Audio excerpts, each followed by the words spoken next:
the highly seasoned gamer VR. You know, I wasn't really planning on reviewing this game, at least anytime soon, but I just happened to finally beat it, and I guess I never paid attention to the fact that this game is actually a PSVR2 exclusive to this day. How do you feel about entering your dreams or your nightmares and self-reflecting on your life through a little journey? Now, this is a very short but immersive experience rather than a traditional game. But there's quite a bit of variety in the scenery and the places that you'll go, and I made friends with quite a few creatures, including a glowing frog, and for a while I was floating around with some kind of fairy creature, and at one point I was chilling with a frog in a dreamlike environment. Some other point I came across a unicorn, and I was enjoying that environment, and a little bit later I think I even came across some dragon-like creature or creatures, and as many of you know, you also get to fly on a bird at one point through a very dream-like forest, and that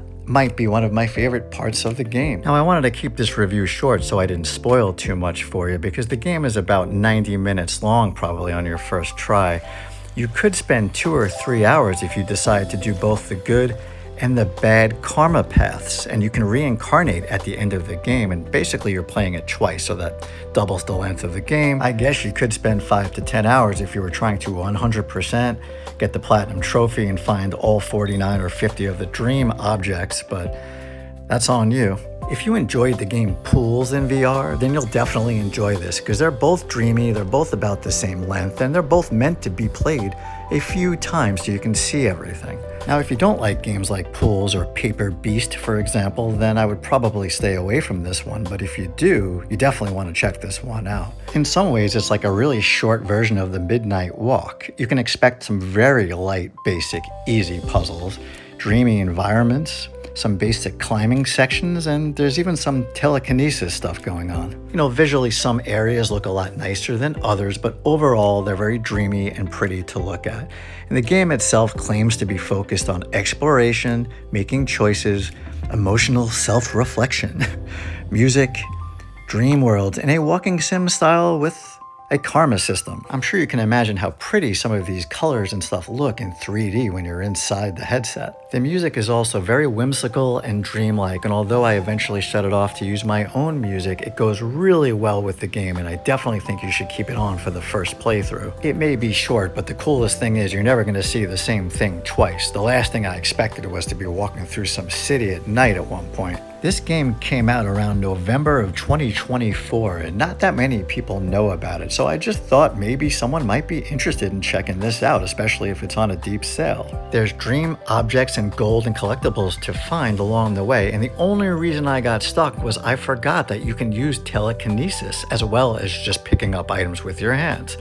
And you can just make an item float and bring it all the way up into the sky if you need to. Your karma choices will guide your path to positive or negative environments based on what you choose. I can't wait to play it again and choose all the negative stuff to see what happens. It was fun to answer thought-provoking questions, for example, like this one. If you saw someone harming others, how would you react? Well, of course, I chose the most positive answer, but we could choose something else. And then there's choices to make, like for example here, will you free the animal or not?